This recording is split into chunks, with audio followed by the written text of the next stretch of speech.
Welcome everybody, and thank you for joining us today on World Environment Day as we kick off the Green New Eskom campaign. My name is Alex Lenferna, and I am the Secretary of the Climate Justice Coalition, as well as a climate justice campaigner with 350 Africa. It's a real pleasure to have you here with us. We're launching this on World Environment Day, partly because, as many of us know, Eskom is the biggest climate polluter on the continent, so contributes significantly to air and water pollution. But there's also more than just an environmental issue, and environmental issues are connected to social justice, to economic justice, to generational and racial justice. That's why we formed the Climate Justice Coalition, because we approach climate justice as this interconnected way of thinking about how we create a better world, a more just one, both socially and ecologically. So just in terms of the order for today, we had over 30 organizations supporting the call for a Green New Eskom, so it was quite difficult for us to think about how do we select the speakers that could be part of the rally. But sort of the principle that we use is to try and elevate the voices of those that are most impacted by Eskom's activities, whether that's through pollution, whether that is through climate change, whether that's through energy costs, whether that's through disconnections. So those are the sort of voices that we've highlighted, and also in terms of who's on the front line of impacts when it comes to coal mining. And within that, I think at this particular moment, one of the things that we do want to highlight with racial justice being such a important and prominent concern right now due to police and military violence happening both in South Africa and abroad, is sort of the centrality of racial justice in thinking about what it means to ensure a more just future. So I think recognizing that climate change is caused predominantly by the rich, wealthy, and white, and those who receive the harms are mostly the poorer, blacker, and browner communities. And so to say this is not to say that white folks do not have a space in the movement, but it is to, of course, recognize our positionality within that. So I will share some resources about that for folks that want to dive a little bit more into racial and environmental justice, but I just wanted to sort of start off with that note. But the order for today is we're going to have an introduction by Comrade General Moyo, who will tell us about the Green New Eskom, its demands and its vision. And then from there, we will move into having, Chris, can you deal with the noises there, please? And maybe unmute generally or mute generally. If you're on the call, please mute yourselves if you're not speaking. We're going to have a lot of people, so we can't have everybody on mute. And then after Comrade Moyo has given us that overview, then we are going to move over to Eskom. Kindly, we have Andrew Etzinger, the Head of Risk and Sustainability Division and Acting Head of Corporate Affairs, as well as Mandy Ramboros, who's Climate Change and Sustainability Manager at Eskom, who will give us a response. And then after that, we'll hand over to an array of speakers from across the coalition and supporting partners. And then we'll open the floor for contributions. And then we will try something and ending with a song together, because we're trying to make this a little bit like a rally, and we'll see how that works. Okay, so Comrade Moyo, are you here with us? Can you unmute yourself if you are? Where are you, Comrade Moyo? General, are you there? Where is General? General. It would be not great if our first speaker is absent. He is not yet here. He's not here, huh? Okay, well, I think in his absence, I can read those demands for us, and hopefully he'll join us because he's still going to be the one who's going to be leading us a song later. Okay. So much for punctuality. So much for? Punctuality. Punctuality. On time. Yeah, I hear you. Well, but I think we're all dealing with technical difficulties too, so apologies for that. Okay. So the Green New Eskom campaign is demanding a rapid and just transition to a more socially owned, renewable energy powered zero carbon economy, providing clean, safe, and affordable energy for all with no worker or community left behind. So we must be honest, Eskom's reliance on expensive, unreliable, and polluting coal is killing us. Electricity tariff increases and load shedding are killing the South African economy and hurting the poor. Eskom's unsustainable debt levels are draining tens of billions in taxpayer money and driving austerity. Its power is literally killing our people through air and water pollution, and as the biggest climate polluter in Africa, it is causing death and devastation across the world through climate change. But a better Eskom and a more just energy future is possible if we pursue a rapid and a just transition to renewable energy that benefits all South Africans. The reality is that renewable energy is now South Africa's cheapest and most job-creating form of energy. Research shows that compared to our polluting system, the transition to renewable energy, 100% renewable energy, can create 200,000 more jobs by 2030 and 1 million more by 2050. It will also lower the cost of energy by a quarter, save 196 billion liters of water per year, make our energy system more reliable, and of course, remove our biggest source of air, water, and climate pollution.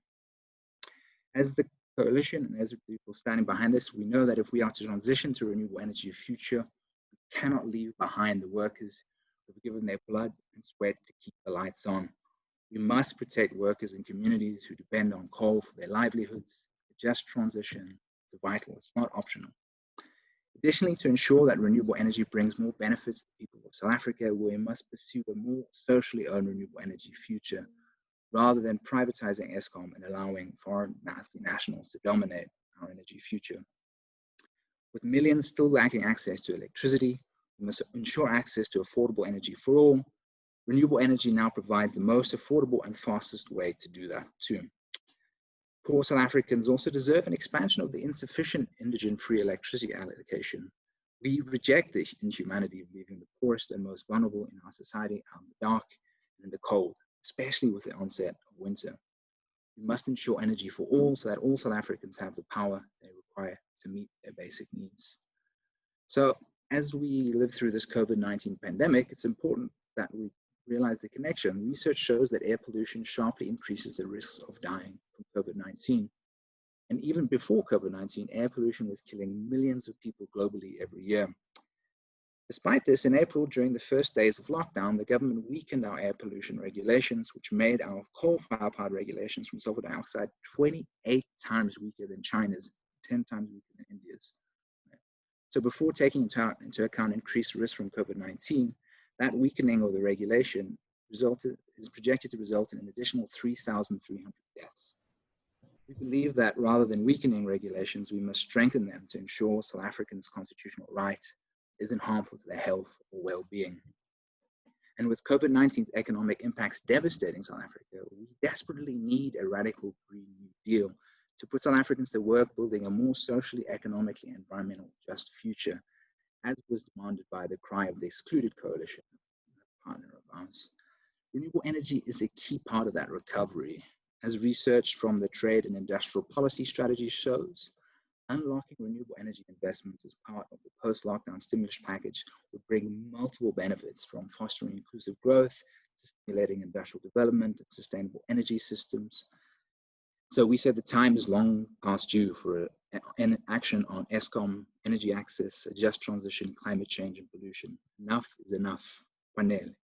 That's why we, as the Climate Justice Coalition and our partners, now over 30 organizations supporting these demands, are launching the Green New Eskom campaign. And the core demand is demanding a rapid and just transition to renewable energy powered zero carbon economy. It's more socially owned, and that provides clean, safe, and affordable energy for all, with no worker or community left behind. There's a list of demands that we have. We're not going to go through them all now, but we are sending those on to Eskom, and we also be sending those on to decision makers in charge of our energy future, so that they can see what we're demanding there. So that's our demands. Comrade Moyo was initially going to be the one to read them for us, but alas, he's not here. But at this point, we're going to hand over to our representatives from Eskom who can give us a response. And then we're also going to open it up to questions so that people can direct questions to Eskom. Thank you. Andrew, Mandy, I'm not sure which one of you would like to respond. Alex, thank you very much. It's Andrew here. Mandy is on the call, and Mandy is our resident expert, I think, as you introduced. So certainly it's important that Mandy talk as well. But let me kick off, and I think that it's a noble effort, and what you've read out, I think, resonates very well with me personally. I think Mandy, and definitely with our new chief executive. We definitely are firmly intent on changing from where we are to the ideals that you refer to. And without repeating that, certainly to move away from coal in the long run to green, number one. Number two, in terms of jobs that are there and communities that are in place, that we make sure that we do it in a just way when it comes to the people involved and the vulnerable involved. And in particular, I think if you look at our power stations at the moment, many of those power stations actually have given rise to towns and not quite cities, but depending on how you look at Mametlwe, I think it is actually a city, that we can't just close up shop and move away to the next thing. We're going to have to, in the way that we do this, firmly agree that we take jobs with. And bearing in mind that these jobs are not only in Eskom, but also in coal mines, etc. So there's a whole value chain out there that employs a number, hundreds of thousands of people, directly and indirectly, that we need to make sure have a place in the new green economy. We have, and I'm sure many of your members would have seen this, we've sent out a request for proposals about 2 months ago to the market to ask for ideas on how we would repurpose 3 of our power stations, which would be coming to the end of their life very soon. And the intention behind that is to ask for ideas. We certainly don't claim to have all monopoly on knowledge and intelligence and wisdom here. So I think the one point, Alex, would really be to say, in addition to the memo which we'll go through, I think that the ideas of your members onto that repowering, repurposing would be very welcome, as we want to not only, as I said, do it ourselves, but recognize that there are a number of stakeholders that we'd like to work together with on this. So that is there. Mandy is within Eskom the head of a Just Transition Office, which has been established, and that once again with full support and active support, I must say, from our chief executive, very active. It's quite clear that we have that support and support of the board of directors of Eskom as well. The impact of Eskom, yes, there's no denying that.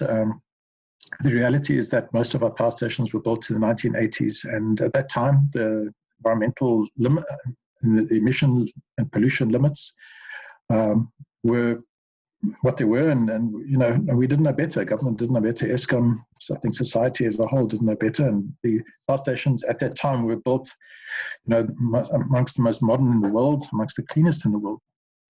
And somehow we've fallen behind the times, whereas other countries have transitioned already in many cases to cleaner power stations. South Africa hasn't. Very little has been built. One good thing I would say is that the new power stations that have been built have been renewables over the last while. So we've got thousands of megawatts through the IPP program with various bid windows. So it's not, I wouldn't say all is lost. I think we have started on that road, but there's so much more to be done, we'd agree with. And once again, thanks for the invitation onto this call. I'm sure it's very surprising that there are environmentalists within Eskom. I think Mandy and me are 2 of them. So we're working hard, and we really do appreciate your support. Mandy, I'm not sure if you'd like to add. Sure, thanks, and good afternoon, everyone. Thank you. Mandy, if you want to jump on video as well, you're welcome, just in terms of being able to see folks' faces. Alrighty. It says I cannot start my video because the host has stopped it. Okay, Chris, can you help with that? Mandy, feel free to go. Yeah, so thanks. I think, I mean, Andrew's captured everything quite well and quite succinctly, but I think some of you on the call do know me for many years. And, you know, and I've also been pushing the climate renewables story together with Andrew within Eskom for many years. And I think we've been chipping away at the block, and we now do have a chief executive that does support us very strongly. So I don't need to repeat those points. And, you know, a lot of you have also asked me personally, why do you still stay at Eskom? And I do believe that change comes from within, and it will take people inside of Eskom, working with people like yourselves to make those changes, I think, that we all want to see for society. And from what Andrew said, we just have established our Just Transition Office. So I still work on the climate stuff, of course, but working more focused now on the just transition. So looking at not just this lower carbon future, which we're pushing towards, but how do we do this in a just manner? I think the societal issues around where our power stations are, the economies of those areas. If I look at Komati, for example, Komati Port and what's happening in the community and in the town, it's very important to continue to ensure and assure the communities that we're still looking at economic support. And so we're developing quite comprehensive social plans as well as we shut down those plants. And I also think that all of the stuff we've been talking about is not what we're doing by ourselves. We're also talking about two people along our value chain, our coal mining companies, our big customers. So we're having these discussions in a robust manner as well as Eskom and as our value chain, and how do we do this transition. And so I think, you know, Alex, like I've discussed with you, we're quite keen on meaningful engagement with NGOs to have these discussions, to talk about where we have differing views, where we have common views, how do we come together on these things. Thanks, I'll just leave it there for now.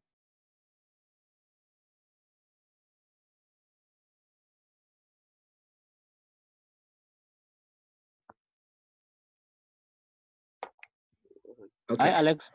Hi, so we've got Thomas here on a question. Go for it, Thomas. Alex, I think just in your introduction, you mentioned how power stations currently impact on people's health. But also, I think in terms of the just transition, it would be interesting to know, especially from Mandy, how are they planning to deal with it, since just recently they have called for proposals in terms of repurposing 3 power stations, namely Komati, Henrina, and Grootfontein. Does that mean, one, Eskom does not have a decommissioning plan? And secondly, they are looking to outsource the decommissioning process. What exactly does the repurposing advert mean to people who will feel the social impacts around Komati, Henrina, and Grootfontein?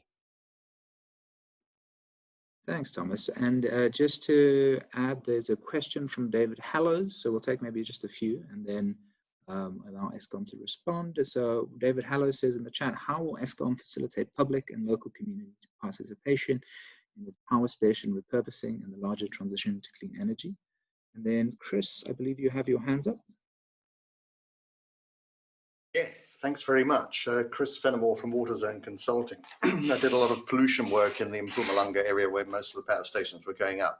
So I've seen the impact not just of the climate change issues, but also land and water. Well, they're all combined. I think when we look at the transition, when you're excluding expertise from overseas, I'd say we haven't got this expertise in South Africa. A lot of it's already emigrated.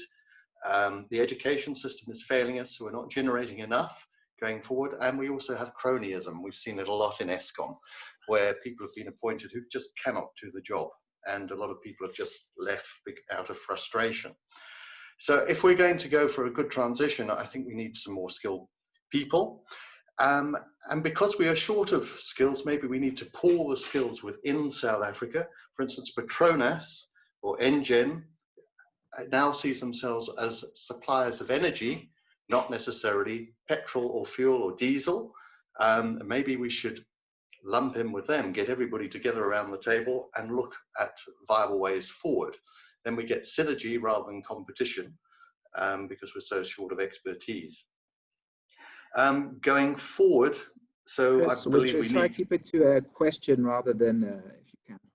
a question. Okay, I did ask if I could make a comment, but okay, Okay, I'll cool. But yeah, try and ask the question. Is there not, when in the transition and decommissioning these power stations, the land and the water is messed up and will be for the next several hundred years in those areas? What about moving towards hydroponics in those areas? Because there's going to be a lot of water available, which has been used in the past. So they'll be freeing up a lot of water in decommissioning these plants. Okay, thank you. Thanks, Chris. And then maybe we have one last question. Alia, you've got a relatively long question typed in there. Do you want to maybe also read out or speak your question too? Sure, thanks. It was more just a thought bubble as well, but sometimes what we see in a lot of these towns that do develop rapidly around either power stations or mining communities arise out of the need for people who are laborers or seen as laborers to be close to operations. I'm just wondering, maybe, ideologically and politically, how these people that move to these towns might be seen as, democratic citizens that are seen as important to participate in decision making in a more deeper sense than just consultation. Are they seen as people who have rights to participate in decision making effectively, or are they seen as people who work for the station, people who work for the mine that just need to be compensated and engaged in a almost superficial way of consultation? So hope that makes sense, but thanks very much. Thanks, Alia. And I think that connects a bit to David's question there. So maybe we can leave it at those questions for now and then take some responses from Sure. Thanks for those great questions. And I think when I said, we would like to have more meaningful discussion with the civil society, these are the kind of things we want to sit around the table and talk about. Unfortunately, we can't literally sit around the table in the near future, but in this kind of format or whatever format in future, I think are exactly the kind of things. So I think I'll start. I mean, there's quite a few questions around the repurposing and how we're dealing with social issues and all of those kind of things. I think, Thomas, your question around does repurposing mean that we don't have a decommissioning plan? That was the first question. I think no. So what we're doing is we're saying that in given the fact, if you look at the RP and if you look at our dead stop dates for our plant, these plants that we're looking at specifically that we've put out the EOI for are Hendrina, Komati and Grootleid that will be shut down imminently.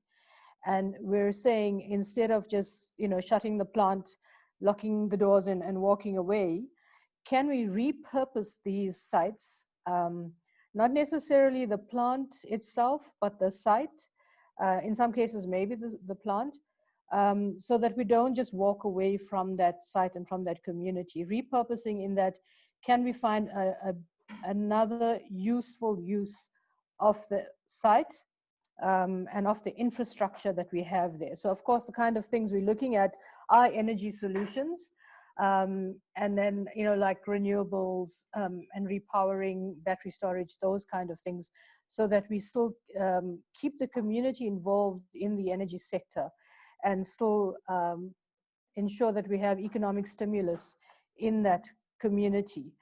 But I think it also links the question around whether we are looking at things like hydroponics. That's exactly the idea around inviting some ideas from the public, which is why the EOI went out, because I mean, kind of given where we come from, we do think electricity, we do think energy sector, and we're saying, are there other ideas that we can use in terms of repurposing? So that's the bigger plan, from that perspective. So certainly not shying away from the decommissioning responsibilities, but saying, let's find another useful use for these sites. In terms of engaging with the society and with the communities, I mentioned earlier that we have quite a comprehensive social plan project on the go. And given the requirements from labor law, given the requirements in terms of how social plans are developed, we did employ a consultant to help us develop the social plan. So it's not just Eskom saying, here's a plan. We've employed people that will actually look at this from an outsider perspective to say, what is it that you need to do to ensure that when we shut down the plant, that the communities are covered? So the stakeholder plan includes, yes, it includes an HR plan for our whole, for our own employees, and there's several legs to the social plan, and one of them is very extensive stakeholder engagement. And so that's dealing with our trade unions, dealing with the communities around the power stations, the municipalities, the local government, to actually sit down and say, how can we work on this together to ensure we have a implementable, comprehensive social plan on the table, not just something that's, you know, a bunch of words in a report. And that's bringing in, so we're getting the advice in that respect on how to bring in the community and make sure that they're involved in the decision making. The question around, you know, how do we feel about laborers being close to the operations and being involved in the discussions is, there is generally, not just from an Eskom perspective, I think generally there's a tension between people that live in the communities and people that come into the communities from other provinces for jobs. And so that is one of the tensions that we will be dealing with as part of the social plan. One of the legs of the social plan is what we call a stability plan, dealing with issues like that, because usually when you have construction going on, we saw it at Kusile, we saw it at Medupi, there is a stability aspect that is required because of these kind of tensions. So we're not oblivious to that, we're also looking at that. In terms of the skills, you know, I'd like to think I'm not biased, but maybe you would see me as biased because I come from Eskom, but we have, despite what the media says, there's brilliantly skilled people within Eskom.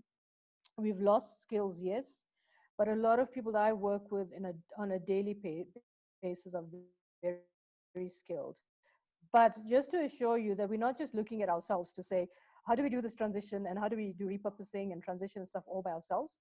I mentioned earlier that we working on a roadmap process for the South African roadmap for transition, looking at our coal mining sector, looking at the other energy sectors, you know, through BUSA, through established structures like Business for South Africa and those kind of structures, drawing on the skills of various people in various sectors to say, how do we put together a plan for transition for South Africa that makes the most sense? So it's not a process that I think is excluding anybody in particular, but saying, and I think like Andrew said earlier, you know, we don't have the monopoly on knowledge and skills, so we're absolutely open to that. Again, comes back to the process we're working with on the broader South African roadmap, on the EOI process, on the RFI, is saying, tell us, you know, inform us, give us information and views from out there and how we can do this better. Andrew, I don't know if you want to add anything to that. Maybe I think, thanks, two quick thoughts. Just to add on, but and maybe, you know, maybe we can put this question back to the forum. A couple of years ago, or up until a few years ago, we had an NGO forum. Mandy, I'm not sure if that was the name of it. I'm not sure, but that's effectively what it was. And we got together on a regular basis with NGOs, particularly around environmental matters. And then, I'm not sure why, but it faded away. And I think you and me were talking about it the other day, you know, about possibly resurrecting it. And I think it would be useful, Alex, to just ask, you know, whether there would be support and, you know, whether for those who were around at the time, whether that was of use, and if it wasn't, then what would make it of use, you know, that sort of thing. The second, when it comes to skills, and here I think that there's going to be a long-term, this transition isn't going to happen overnight. And I think that's, if I just look at the life of a power station, the life of a power station is, let's say, traditionally 50 years. And people have, in many cases on Eskom power stations, spent their whole life. They've joined the power station as a young engineer and they've retired at that same power station, in the same house, in the town close by. And I think the same is going to happen with the transition. I think there's opportunities here for careers in transition. And yeah, you know, I'm not saying that you get a degree in transition, but all the surrounding, or the required skills, and they are technical skills, they are soft skills, they're anything from legal to system operations skills, just to run a grid which is predominantly renewables based is going to take massive changes in system operations protocols, etc. Reserve markets will be established for when the wind doesn't blow, and you can just imagine it's a completely different world. And I think a fantastic opportunity for careers to be started on that one. So, Chris, I'm just responding to your point. Yes, I think many skills have immigrated, but I think still very good new career opportunities must certainly, I would imagine, arise through what we're kickstarting collectively now. Thank you. Thank you very much for those responses. And just for those that maybe have joined a little bit late, just to give you a touch of where we are and what's happening from here. So we're just doing the Q&A now with Eskom, and that's why I was trying to make sure we were focusing on questions rather than comments. And then after this, we're going to have speakers that will be talking from various different constituencies about why Green New Eskom is important. And then after that, we're going to open up the floor for broader contributions. So unless there's any burning questions left for our Eskom representatives here, we can shift over to our speeches for the day. And just so that folks know, I know my face has been the only one that has been showing due to some weird technical difficulties. Everybody that are panelists should now be able to put their video on, so please do, so that we have a bit more of a human touch and not just my face on the screen. So I'm not seeing any other questions. Yeah, so there's a question here from Tamsin about, does Eskom have a plan or strategy in terms of what the components of the likely mix will be, and where the financing investments will come from? And I think, Mandy, your comments touched on already. I don't know if there's anything else you'd want to add on that. Can I just clarify, when you say mix, is it for the repurposing or just generally in terms of going forward? I think it's just generally from the question, yeah. All right. So I think, it's the IRP actually determines the mix, right, going forward. And as you know, I don't have to tell you guys, I think Richard Worthington could write a book on the IRP and its delays and things like that. So the IRP does dictate what that mix should be going forward. And there is a lot of renewables in the IRP. And, so I think that will sort of lay the foundation of where the mix is. But in terms of our plants and repurposing, we obviously are putting a lot of focus on renewable plants itself.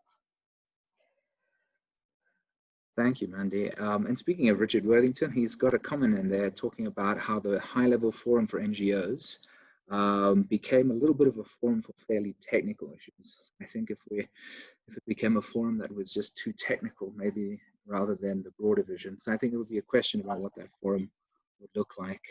It may be something for future discussion. Thanks, Richard. Yeah, I appreciate it. Thanks, Richard. Noted. Thank you. If I could just add something on the NGO forum, I think perhaps when we get to the end and we talk about way forward, it is actually something we would like to pursue. We've discussed that specifically with the chief exec as well, and he's very keen that we get this restarted and have a forum for engagement and discussion. So I think that's something we would like to talk about at the end, Alex. Great, thanks, Mandy, appreciate that. All right, I think in order to try and stay on time, because we've got a few things planned for today, I am going to now hand over to Comrade Shezi from the Soweto Electricity Crisis Committee. Comrade Cleo, can you come off mute and maybe also show your video, and you want to give your input? Isolange yethu siyavuma, inge yethu ngempela siyavuma, izosiwashela isibhekile siyavuma, isiwelele siwelele siyavuma. Thank you, Chair. Good morning, everybody. Good day, in fact, because it's after 12. My name is Cleopatra Shezi from Soweto Electricity Crisis Committee. I think it's not for the first time having a discussion with Eskom and face-to-face discussion, because we are affected direct by Eskom. First of all, they install green box. We call it green box while they call it smart meters. And I want to tell the House that there is nothing smart about those meters. Those meters are criminal boxes. Because first of all, if you can ask a Eskom member on how much are we being charged per kilowatt hour, they cannot be in a good position of telling us that.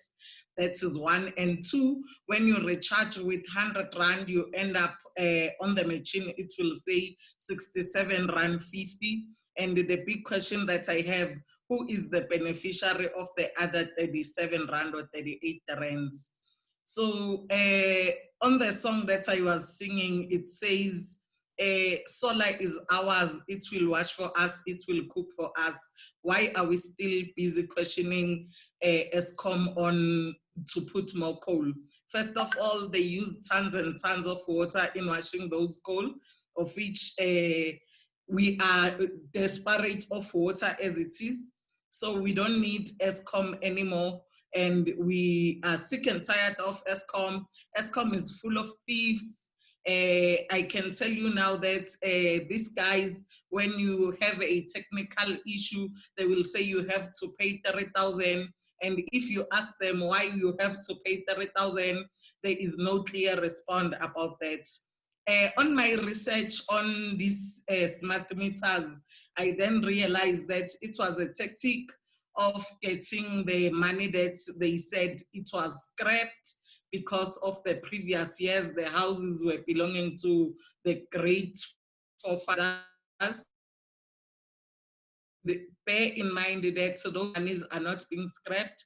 That is why when you recharge with 100 Rand, they also tax that money. So I'm here saying and pleading to the entire country to say Eskom must fall. I'd like to rest the chair. Thank you very much, Comrade Cleo. I think some justified anger about ways that energy access is unequal in our country coming there. So really appreciate your inputs.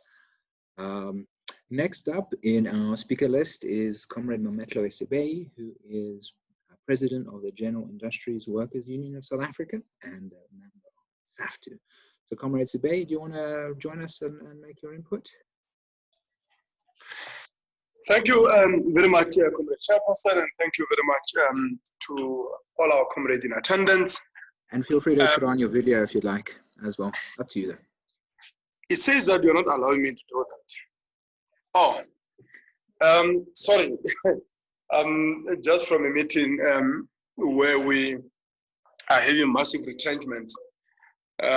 So that's the reason I'm just like this.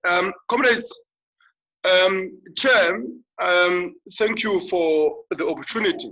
I think as we have ourselves said consistently from the establishment of this coalition, that a General Industries Workers Union of South Africa, as SAFTU, and I think broadly as a workers' movement, the issues of climate change for us are no longer a question of the distant future. For many working class people, climate change is a reality, and its devastating impacts are evident in every part of the country, particularly rural parts of the country where most of our workers, most of our working class communities continue to reside. The devastation in our natural environments, the changing climate that is making it more and more unbearable to live, particularly in areas such as the one where I come from, where I can't see how, in the next coming 50 years, if the temperatures keep rising as they are, it will be an area where many people will continue to live.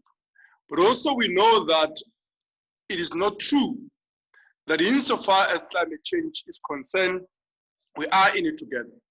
As we have seen through this pandemic, which is supposed to be, if you like, a natural disaster like a climate change, it is always the working class and the poor who who bear the burden of the crisis, both of the current pandemic and, as we are sure, the will of the climate change disproportionately.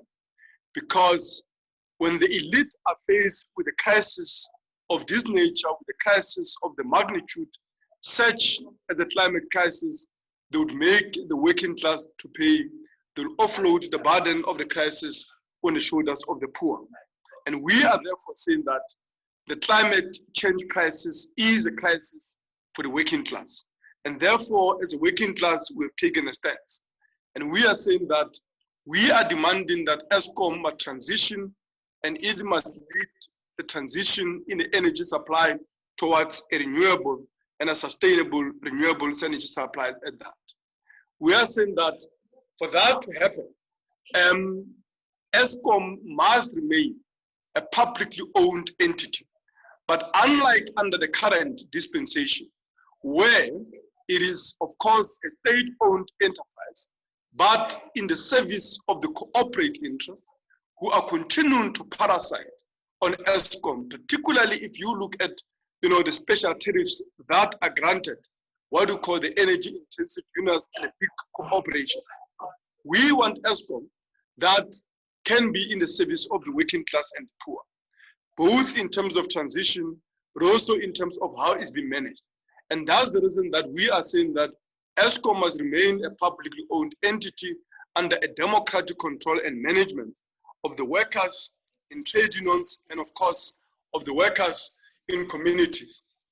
And that is a way in which we make sure that Eskom operates in the service of all the people of this country, particularly the poor communities, which is meant to serve and ensure that we got a very affordable and of course a free for the indigent an adequate supply of electricity on a sustainable basis into the future.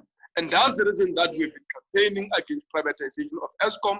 But most importantly, we are saying, as we are campaigning against privatization, as we are campaigning for a transition of Eskom to a new green Eskom, that must be on the basis of justice to the workers as well.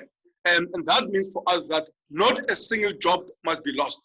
And that means for us that Eskom, in leading a way to a new energy supply dispensation, we must make sure that we reallocate all the workers, we reallocate all the skills in a production of a new renewable energy supplies. But I also think that comrades have already articulated how we want to see communities that have been built and are dependent on, current coal supplies to Eskom. Those communities also make a very just transition to a prosperous and sustainable post-mining community where people are able to eager living, and I think are able to have a much more decent living than it has actually been possible on the basis of fossil fuel and so on. Those, Chair, are the demands that have committed us to this alliance, and those are the demands that would, of course, continue to inform our program as we engage in our struggle to ensure a just transition of Eskom to a green new Eskom. Thank you very much. Beautiful, comrade. Thank you so much for that input.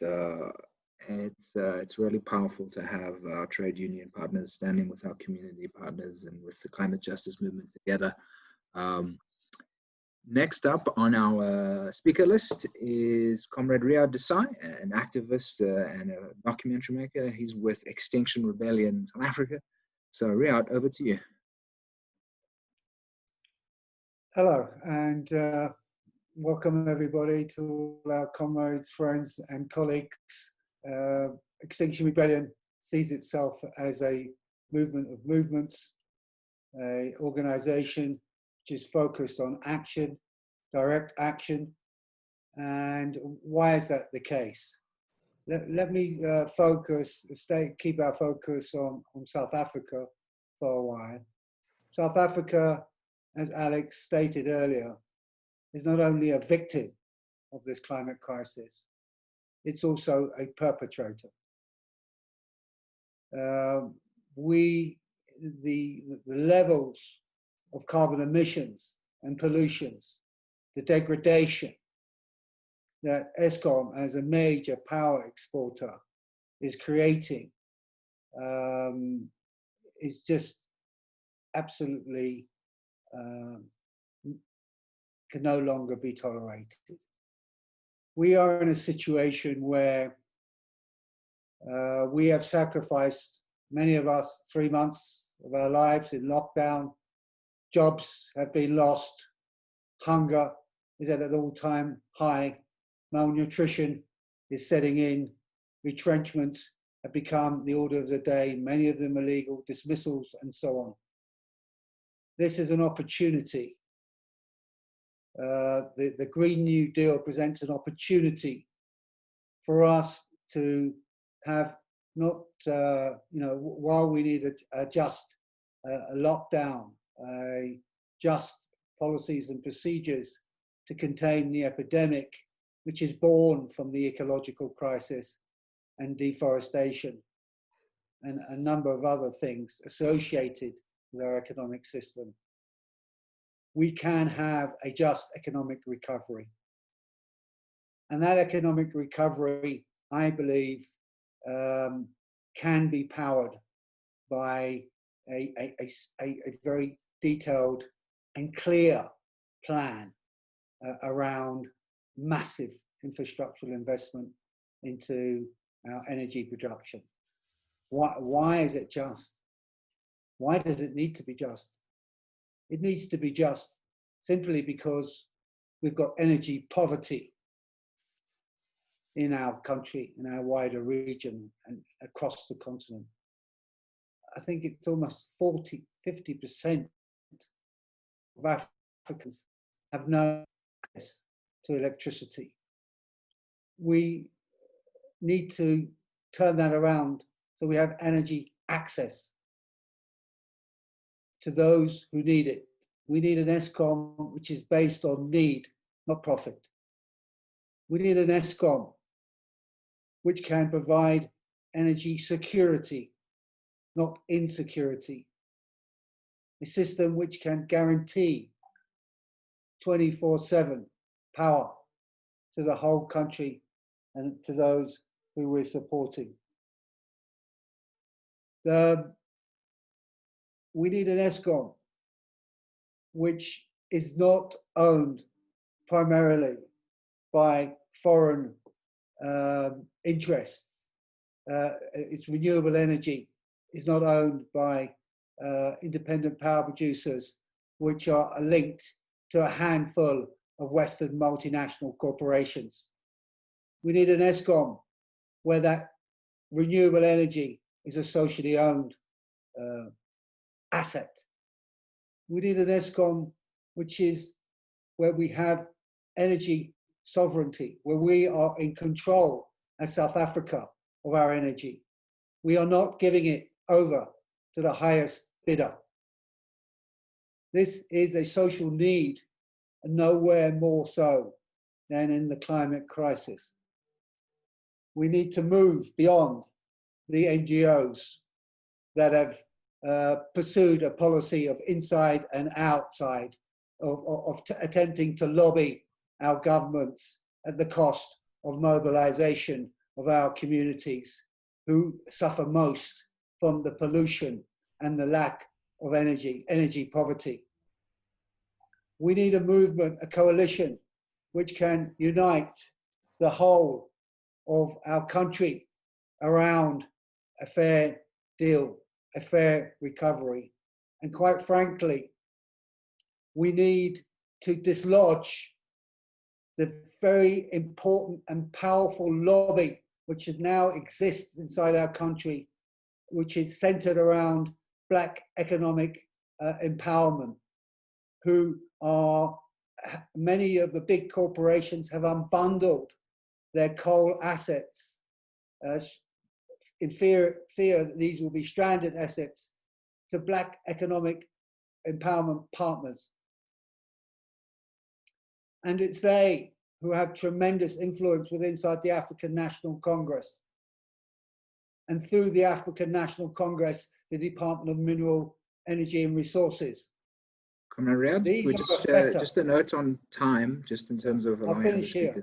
These are a fetter on our ability to bring this country into a just transition. And finally, we need to define what a just transition is. Everybody's talking about a just transition. It means many things to different people. And I'm sure what it means to Eskom is completely insufficient for most of us on this call. Thank you ever so much. Thank you very much, Comrade Rehad. I really appreciate your inputs there. So next up on our speaker list is Comrades Nestor Ndebele and Francina Nkosi, who are coming to us from Women Affected by Mining United in Action. Comrades, if you can unmute and jump on video, it'd be great to have you there.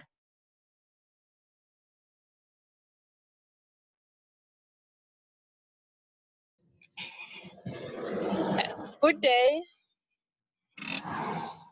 Hi, Francina. Hi, how are you? Good, good. Thanks for joining us. Yeah, that's me. My name is Francina Nkosi, and good day to the panelists and the audience and everybody who's participating here. Living in Lephalale.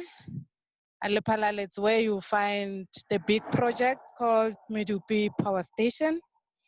The power station for us, it changed the rural community a lot, because it came where people were depending on farming. Then it changed their lives without giving them skill before it started, because there's no way they can hire you with skills while they haven't given you skills. We're living also in a lot of rural areas and informal settlements, because the informal settlements were formed under Medupi. People wanted to be employed and they couldn't pay the rent.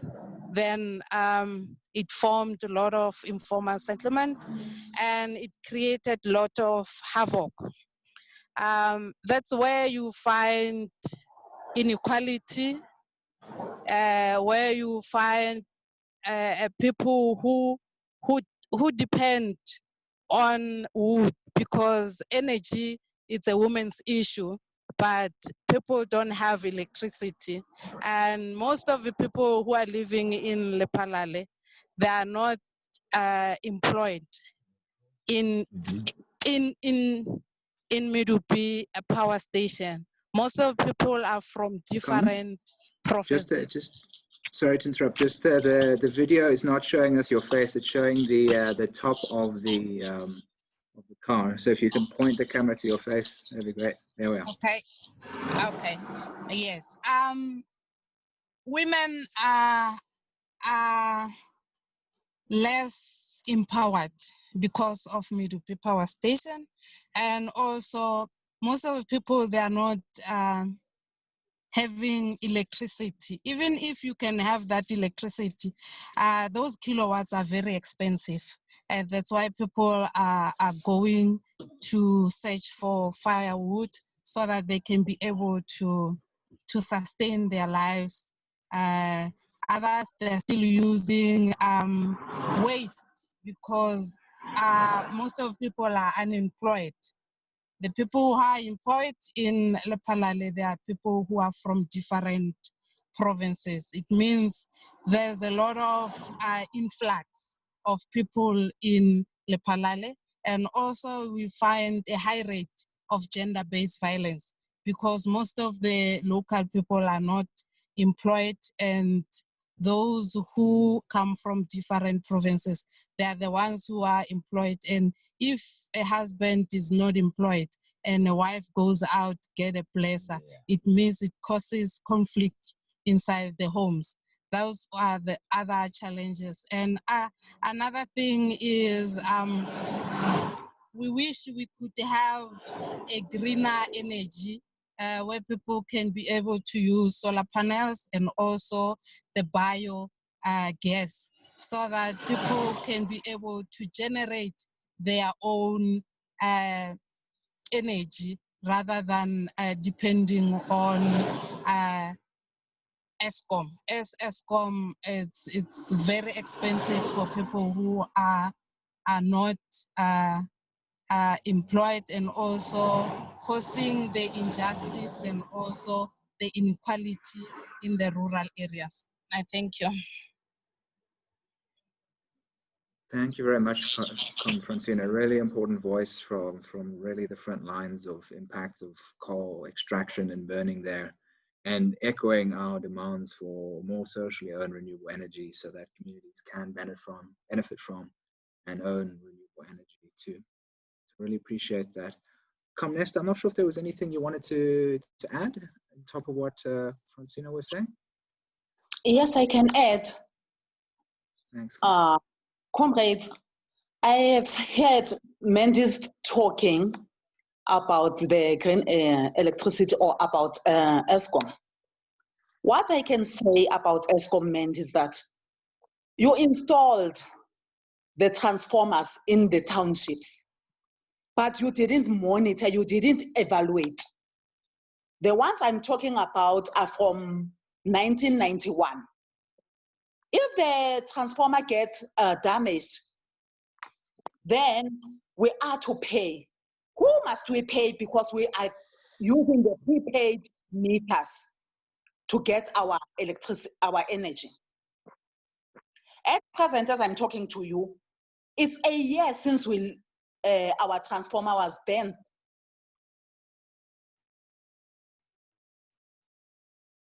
Talk to us and 50 rands that they demand. And this demand is from the working class, the elderly, the child-held families, the unemployed people.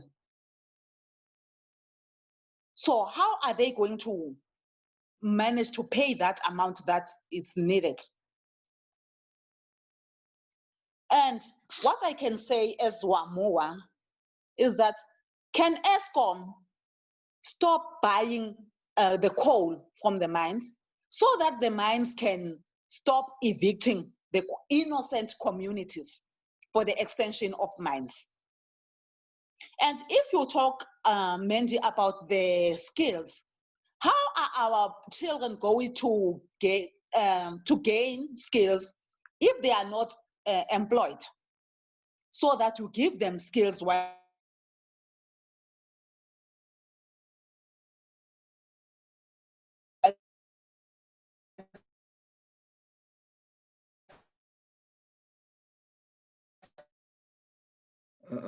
It seems that Marnesta is having some signal difficulties there.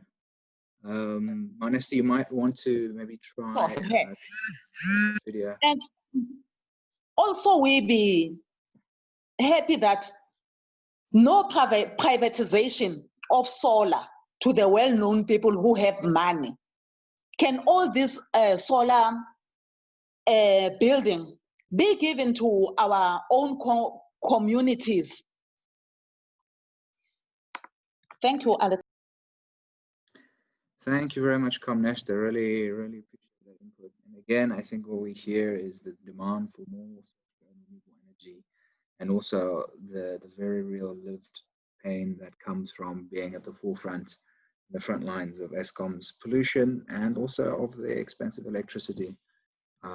So thank you, really appreciate that input.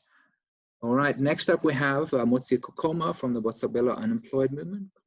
if you want to join us. And then we have Awande Dume from South African Youth Centre for Climate Change. And then we're going to open up for inputs. And so, Comrade Ayanda, I see your hand for coming up.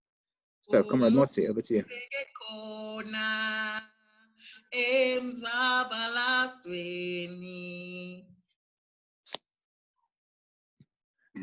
Nice introduction. Thanks, Comrade.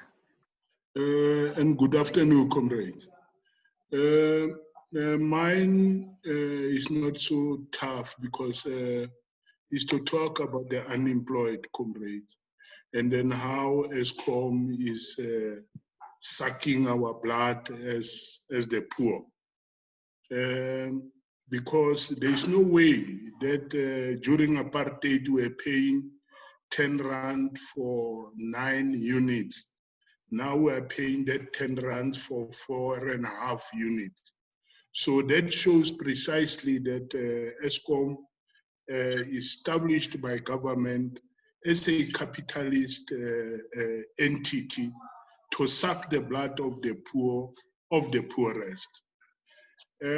Comrades, as unemployed people, unemployment, Comrade Sebei have talked to such things, and Comrade Rehad also, and other comrades touched on the way that the system is going to put us on a corner as the most poor people in this country, because people will be retrenched, because now we have about 11 million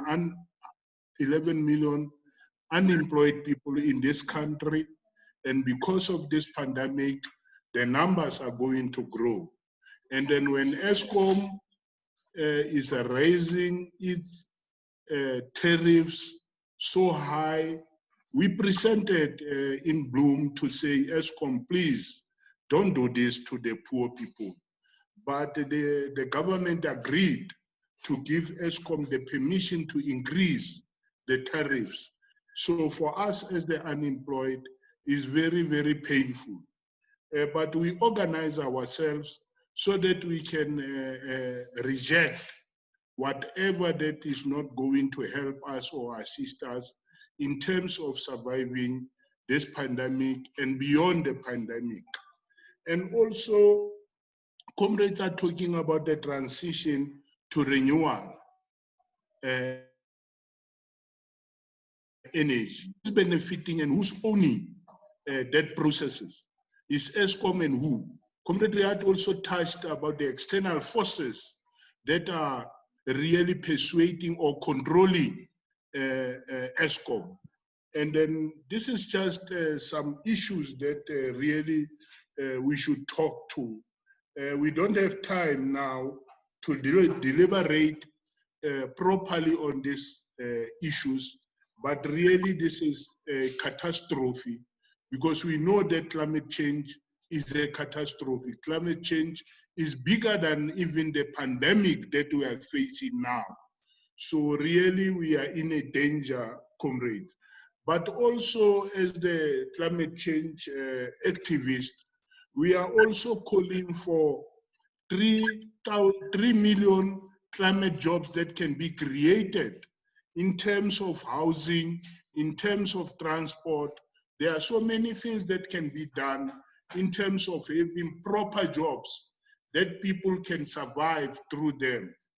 But when we are persuading these things that are being controlled by the government and Eskom, not having the people on the ground, having their hands dirty in terms of assisting the government and Eskom, then we are not going to survive the catastrophe that we are facing. Also, we are saying to the banks that are supporting Eskom in terms of mines as well, in terms of producing the coal. We are also calling to these banks to say, please stop supporting the mines and the Eskom. But it is also a tough and a mammoth task, because IDC also said that is their program to assist the mines to produce. and then they don't even care about the land, about the water. They don't care about those things. They don't care about the air pollution. You know, they are just corrupting everything. So we are saying we must demand a stop on these things, because the renewable energies, comrades have talked to that. I can't go to that again. They have shown us what kind of energy we can produce so that we can survive, rather than killing the earth, rather than killing the land, the water, and the environment. Thanks, Ko. Thank you so much, Comrade Motsi. Appreciate that. Such an important input. Next up, we have our centering of our youth voices here. So Awande Duma from the South African Youth Center for Climate Change. Awande, do you want to jump on and maybe turn on your video too? Am I forgotten? Ayanda, we're just finishing these particular speeches, the formal official ones on the program, and then you're coming in. Yeah.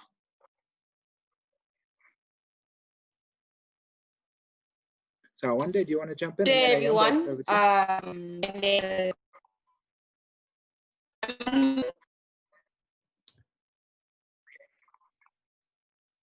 Awande, go for Hi, it. Alex.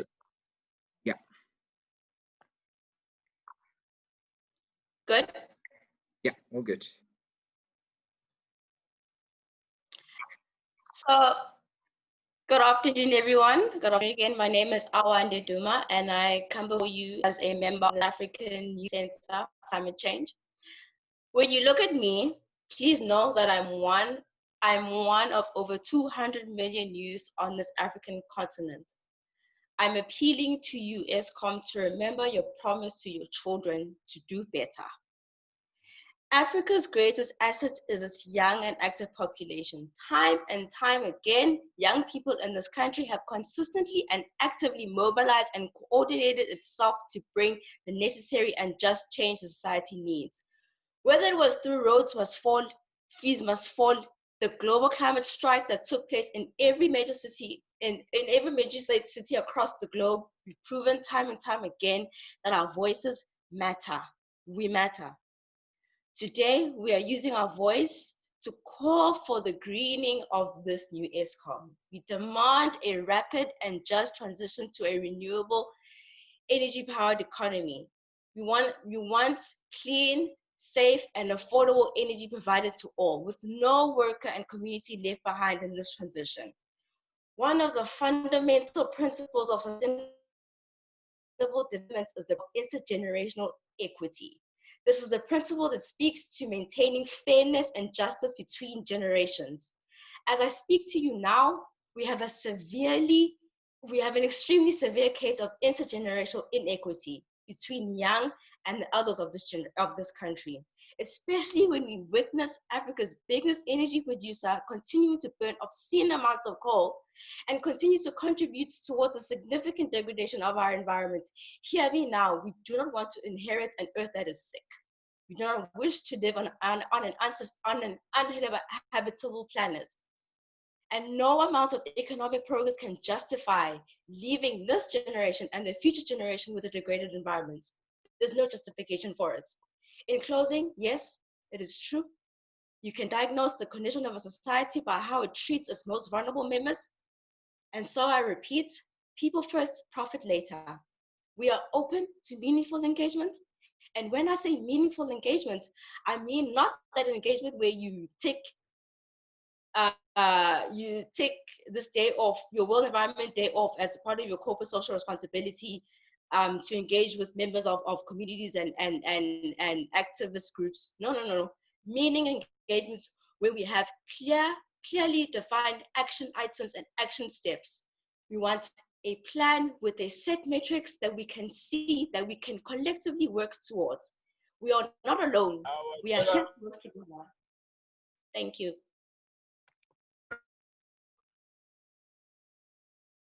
Oh, thank you, Awande, bringing that fire from the youth. And I think that it's just such a powerful contribution. And if we think about what we are leaving our young people, if we do not act, it is a grave, grave injustice indeed. So thank you, Awande. That is such a powerful contribution. So on our stack of hands, we had Comrade Ayanda Kota next, and then General Moyo after him.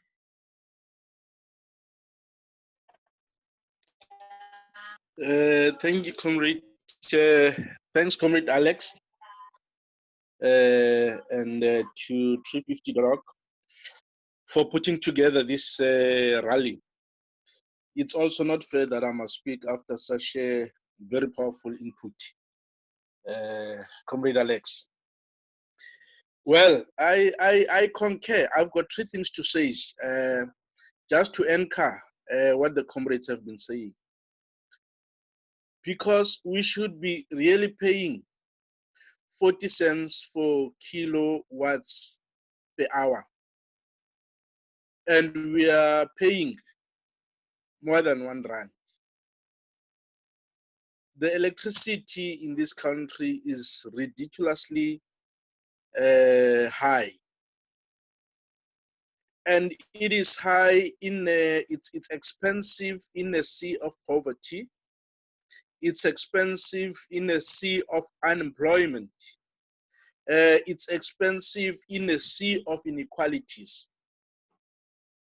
People who bear the brunt of these ridiculously high prices, as Comrade Motsu was saying, is the black working class in this country. And in doing so, we are feeding the lavish style of the fat cats, whether it's Abraham Masango, whether it's Francis Tlakudi, because once you get rid of them, surely the other Abraham Masango and Francis Tlakudis will come, because it is that institution that is also, I mean, corruption is embedded. It is also the nature and the structure of that institution that produces this kind and reproduces this kind of fat cats. So that's number one. It's really unaffordable, and we feel the heat, we feel the brunt. The households where the unemployment is.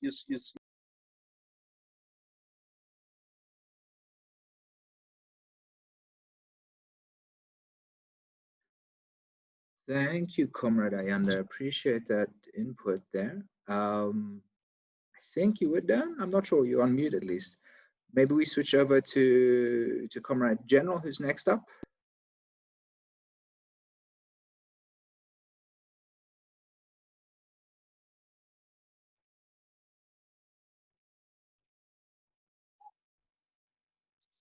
General, are you there? I'm here, Com. Okay. Yeah. Thanks, Com. Here the presentation by the ESCOM, more especially on the issue around the repurposing roadmap and their so-called public consultations, which is not a meaningful consultations.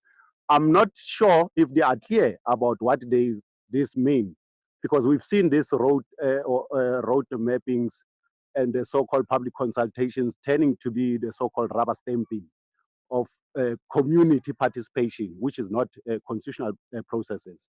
So I want to touch on what Comrade Sebei, Comrade Motsu, and Comrade Rehad touched on the impact and the time bomb that we are living on under the climate change and the ESCOM crisis on this COVID-19 pandemic. The challenge that we are facing as the working class and the poor communities, Comrade Motsu alluded to the fact and the cries of the excluded, which we made a presentation to that around the working class, the poor, and the informal settlement dwellers. We are recording around 4.3 million informal settlement dwellers in the country. And we are recording over 11 million unemployed residents across the country. So that is the time bomb that we are living with. So ESCOM, with the escalation and the denial syndrome that they're living with in denying to transit to the new green energy that can implement and make it possible to have the mass creation of job opportunities for the youth and unemployed people in the country who can be affording those tariffs that they are increasing. But they don't consult, they don't engage, their processes are not participatory democracy, and they are not fitting the master of the constitution in terms of taking the realities on the ground. So Eskom, when they're talking and justifying all their processes and their procedures that they are following, is not the processes that are for people and for the people. So we are saying nothing for us or about us without us. Thank you, Chair. Thank you, Comrade Moya. I see there's a hand there by Chris.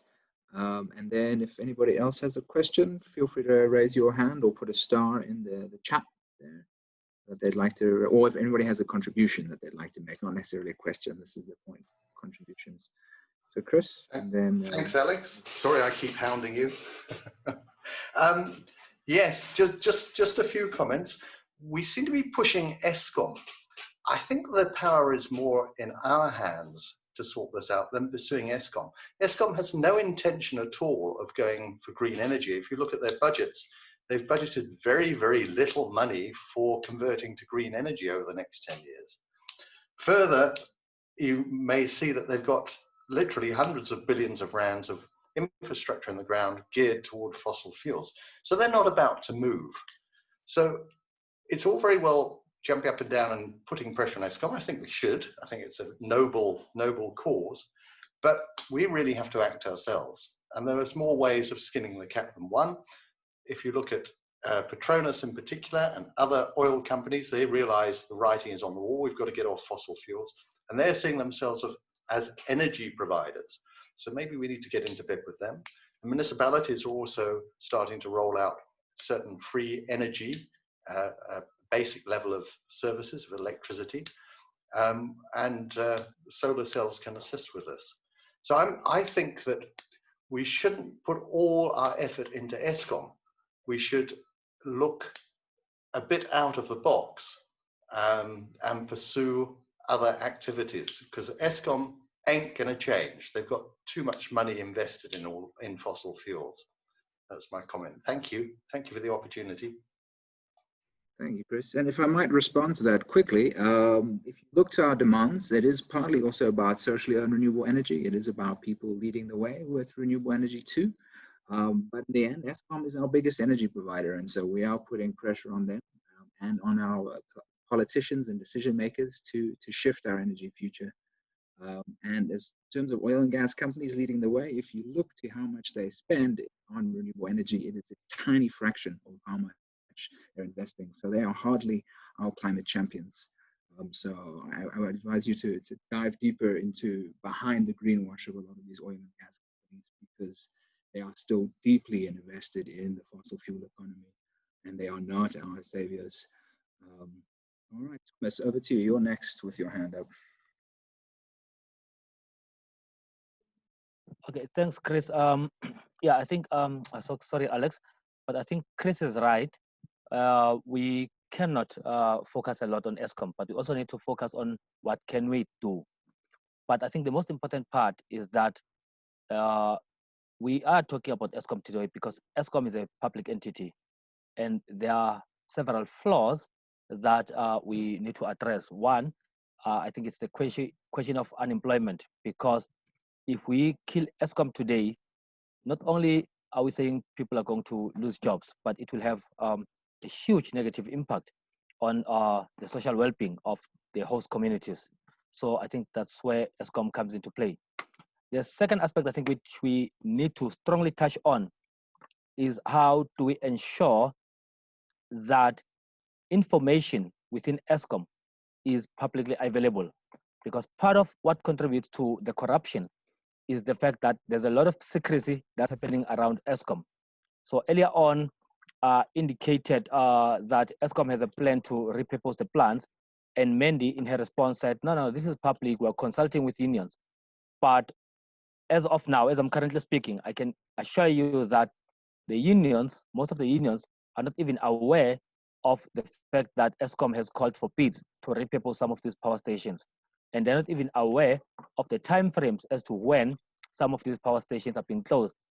But the current practice is that they're busy shutting down some of the units, and nobody says a word about what is happening, including Eskom shop stewards and employees, because they've been barred from sharing that information in public domain. If they do so, they will be dismissed automatically. So one of the things we need to deal with is how democratic is a institution, because we're talking about a public institution. How easily accessible is the information around Eskom and what it does, the finances, air quality management, climate change, emissions, all that information should be publicly available because it is of public interest. So I think that's one of the key elements we need to think about. How do we assess Eskom information? Then the third part is around, yes, we are talking about 1 million climate jobs, but we need government, and specifically the Department of Mineral Resources, to create an enabling environment such that we could proceed. We know the influence of Eskom in the department, and therefore Eskom has to begin to change that process. When we talk about a just transition, what is a just transition in terms of Eskom's understanding? It is not just about moving away to renewables. It is about how the entire system changes, from how people participate in decision making within Eskom, but also we're not just talking about energy. We're talking about huge amounts of land which belongs to Eskom. How could that land be used to repurpose a people-centered economy? So it's not just about energy, but it's about how people access their food, how people contribute to energy generation and distribution. So I think this is the most critical part, because energy forms part of the basic needs of people. So we need to protect that in essence. Thank you, Comrade Thomas. They're coming through from groundwork. There's really important environmental justice work. We're coming towards the end. Does anybody have one last burning point that they would like to throw into the mix? Otherwise, we will try and wrap up with a song in a little bit. Anybody like to raise their hand and make a last 2-minute or 3-minute, 2-minute comment? Anybody there?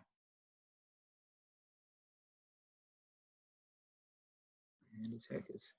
Okay. Well, maybe I'll take this moment just to thank everybody for joining us today. We were trying to experiment with a sort of a mix between a webinar and a rally, and hopefully we got to have some good contributions and some feedback and discussion there. And thank you to Eskom for joining us. Obviously, as we've heard on this call, there is a lot of frustration.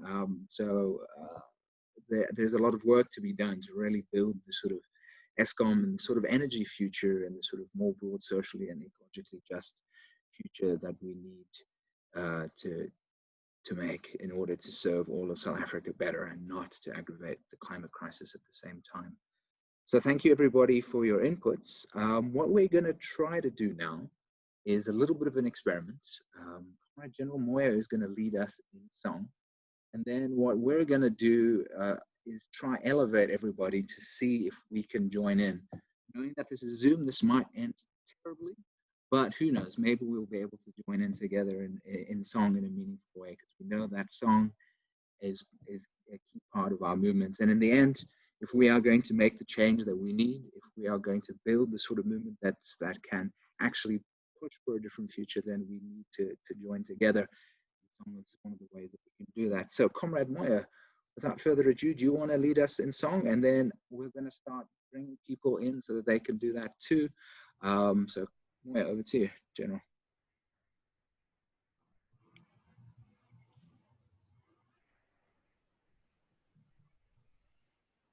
General, you're on mute in case you're trying to speak.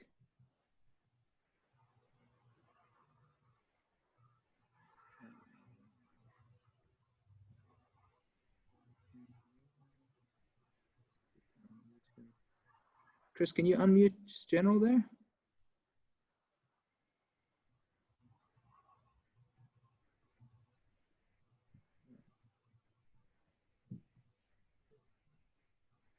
Oh dear.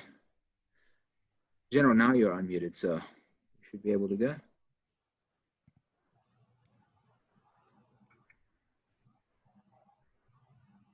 General, are you there? Hey, come here. Okay. Yeah. Yeah, it's your signal's coming through a little difficult there.